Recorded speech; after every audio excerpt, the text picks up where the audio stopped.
Assalamualaikum warahmatullahi wabarakatuh, anak-anak solih dan solihah. Hari ini kita akan belajar IPA tentang perubahan wujud benda. Kita lihat yuk videonya.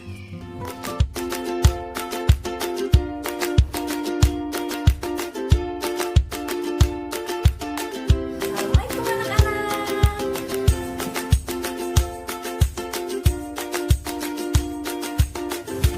Semangat anak-anak hebat.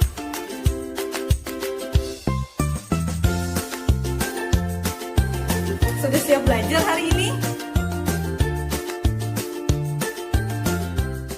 Anak-anak solih dan solihah, sebelum kita ke perubahan wujud benda, review pembelajaran kita kemarin yaitu tentang perpindahan panas. Masih ingat ya? Apa saja? Konveksi, konduksi, dan juga radiasi.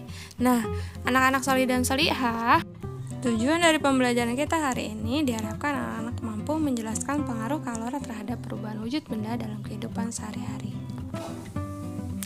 Nah, 3 wujud benda ada 3. Yang pertama padat, cair, dan juga gas.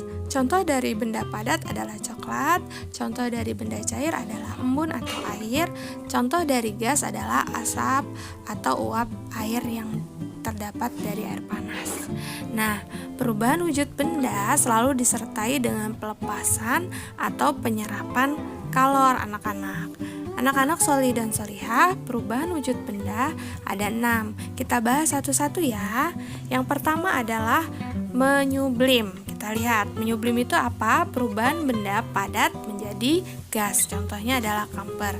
Yang kedua adalah mencair, perubahan benda padat menjadi cair. Contohnya adalah es krim, ya. Nah, yang ketiga adalah menguap. Apa itu menguap? Perubahan benda cair menjadi gas. Contohnya semprotan atau air panas yang menguap, ya. Ada asap air panas, itu contoh dari menguap.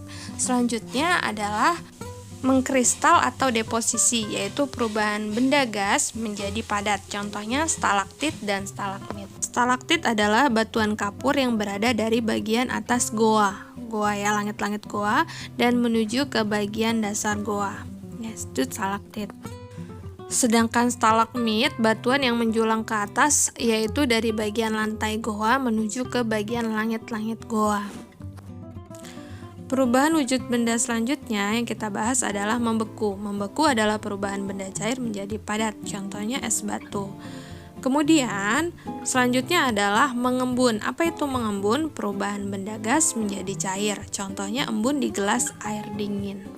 Anak-anak solih dan solihah, perubahan menguap, mencair, dan menyublim adalah perubahan wujud benda yang memerlukan kalor atau kalor itu diserap. Sedangkan membeku, mengembun, deposisi itu perubahan wujud yang melepaskan kalor. Seperti itu. Nah, anak-anak solih dan solihah, berdasarkan kemampuannya dalam menghantarkan kalor atau panas, benda dapat dibagi menjadi 2, yaitu konduktor. Segala benda yang cepat menghantarkan panas dengan baik itu konduktor. Dan yang kedua adalah isolator, benda-benda yang dapat menghambat perpindahan panas atau benda-benda yang tidak dapat menghantarkan panas.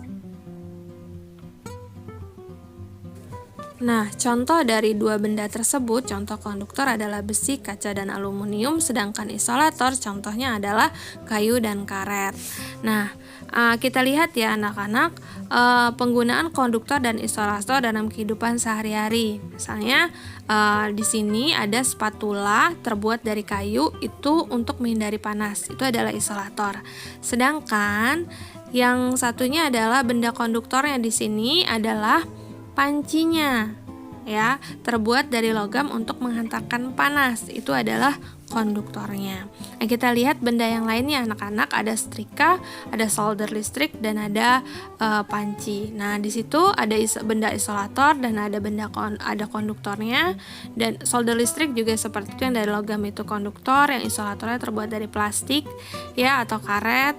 Dan begitu juga dengan panci, pegangannya itu adalah isolator, ya. Sedangkan konduktornya yang terbuat dari logam. Itu adalah benda-benda kita sehari-hari yang kita pakai. Nah, pemilihan benda dalam kehidupan sehari-hari. Tahukah kalian bagian-bagian konduktor dan isolator panas yang digunakan oleh benda-benda ini? Ya, isolator di sini yang terbuat dari karet dan juga plastik ya. Jadi tidak dapat menghantarkan panas. Jadi kita pegang juga nggak terlalu panas. Itu benda-benda isolator, tidak panas ya. Sedangkan konduktornya adalah yang terbuat dari logam. Nah, anak-anak Soli dan Solia, ya kita tebak satu-satu ya. Yang nomor 1 itu benda isolator apa konduktor? Ayo tebak. Nomor 1 adalah isolator. Ya benar. Yang nomor 2, coba ditebak. 1, 2, 3. Yang nomor 2 adalah konduktor. Nah, nomor 3 itu isolator apa konduktor? Benar sekali, itu konduktor. Nah, yang nomor 4 itu konduktor apa isolator? Benar sekali, pintar anak-anak, itu adalah isolator. Dan yang kelima, pegangan panci itu terbuat dari plastik atau dari karet, itu adalah isolator. Hebat anak-anak, sudah paham insya Allah ya materi hari ini. Alhamdulillah, hari ini pembelajaran kita sudah selesai tentang perubahan wujud benda. Umi berharap anak-anak paham tentang materi yang diajarkan hari ini.